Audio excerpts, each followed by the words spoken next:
Hello everyone, this is Eric, the Asian movie enthusiast. This is my review of Inside Men, a South Korean crime drama from 2015. Now in this film, a former political henchman seeks out revenge for being dropped by a ruthless politician. Now meanwhile, a determined investigator tries to nail the politician himself, and a shady newspaper editor manipulates matters behind the scenes. Now this is a very complex story that shifts back and forth in time, with a lot of maneuvering by a fairly large cast of characters. But fortunately, the script is so cleanly written and presented that it is easy to follow after a brief period of adjustment by the viewer. Now, it will take a bit of time early on to figure out which characters are aligned with whom and how everyone is related, but that slight sense of confusion eventually dissipates and transforms into a totally immersive, entertaining experience because the characters are very properly developed in this film, with decisions and motives that are fleshed out nicely. Now, most of the players here are actually quite shady, so it's almost like rooting for the lesser of all evils, with maybe one or two exceptions. But it works really well because a few of these characters become more appealing as the film progresses. And that's one of the big positives that can be found in Inside Men, I think. There's some multi-dimensionality to enjoy. You know, all of the characters are multi-dimensional. And it makes it easy to root for the protagonists that emerge from the pool of corrupt characters, so to speak. Now, on the other hand, you will find some of the other characters to become very dislikable as the film progresses. There's one particular character who is a real snake, and I was rooting against him basically the whole film, but as things progressed, I just, oh man, I wanted him to just to get his, man, you know what I mean? So this film gets that emotional reaction out of the viewer. Now this is one of those films that it actually gets more gripping and intense as it moves along. It just keeps getting better and better as it goes, with the entire final hour being just flat out awesome.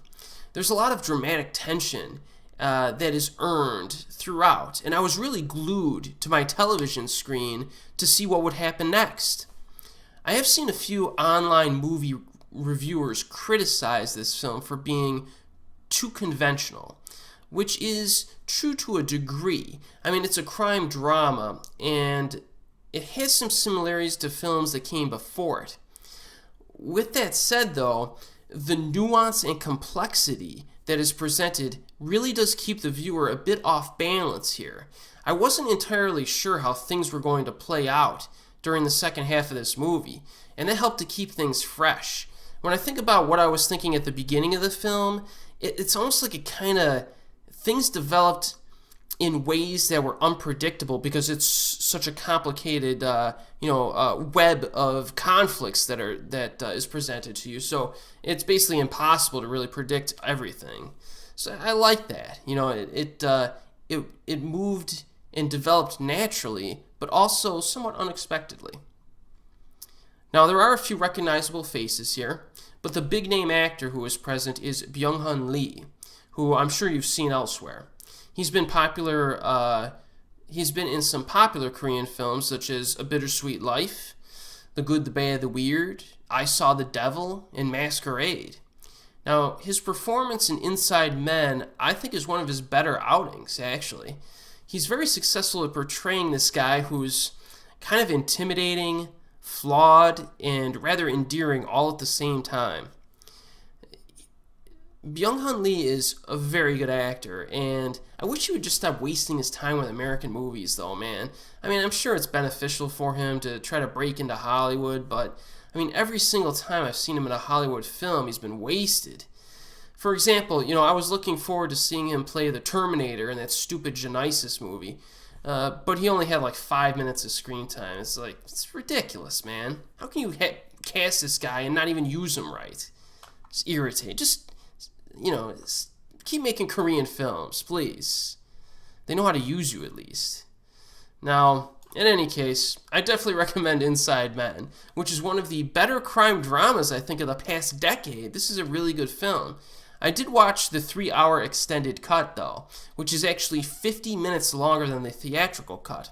I'm not exactly sure what scenes are included in one, but not the other. But I can say that the 3-hour cut is really good. It did not feel like 3 hours. So there is a Region 3 DVD available out there with English subtitles, and the release on Yes Asia, I'm sure, includes both the theatrical and the extended cut. So that's convenient.